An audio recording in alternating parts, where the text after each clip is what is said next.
এবার যুদ্ধবিরতির মধ্যেই আফগানিস্তানে মর্টার হামলা চালিয়েছে পাকিস্তান, যাকে সরাসরি যুদ্ধবিরতির লঙ্ঘন বলছে তালেবান সরকার।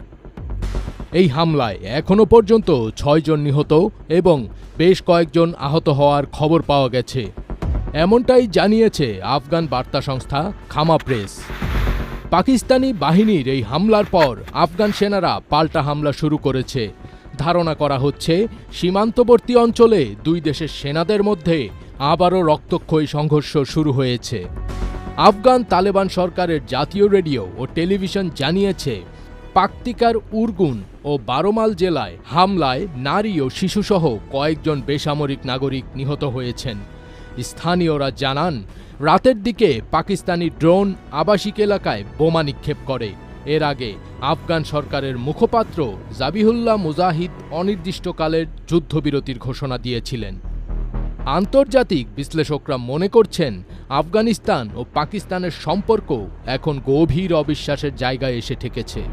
দুই দেশের মধ্যে এই অবস্থা পরিস্থিতিকে আরও জটিল করে তুলছে এবং এর সবচেয়ে বড় ক্ষতি হচ্ছে সাধারণ মানুষের। সাম্প্রতিক সংঘাত থামিয়ে ৪৮ ঘণ্টার যুদ্ধবিরতি চুক্তিতে পৌঁছেছিল দুই দেশ। দক্ষিণ এশিয়ার দুই প্রতিবেশী মুসলিম দেশ পাকিস্তান ও আফগানিস্তান বুধবার একটি অস্থায়ী যুদ্ধবিরতিতে রাজি হয়। এর আগে সীমান্তে ভয়াবহ সংঘর্ষ ও বিমান হামলায় ১ ডজনেরও বেশি বেসামরিক নাগরিক নিহত হন। সাম্প্রতিক বছরগুলোতে এটাই দুই দেশের মধ্যে সবচেয়ে রক্তক্ষয়ী সংঘর্ষ। খামা প্রেসের এক প্রতিবেদনে বলা হয়, শুক্রবার ১৭ অক্টোবর রাতের দিকে পাকতিকা প্রদেশের একাধিক জায়গায় বিমান হামলার ঘটনা ঘটে। এতে ৬ জন নিহত ও ৭ জন আহত হয়েছেন। সংবাদ মাধ্যমটি আরও বলছে, আফগানিস্তান ও পাকিস্তান অনির্দিষ্টকালের যুদ্ধবিরতিতে পৌঁছানোর কয়েক ঘণ্টা পর এ হামলার ঘটনা ঘটেছে।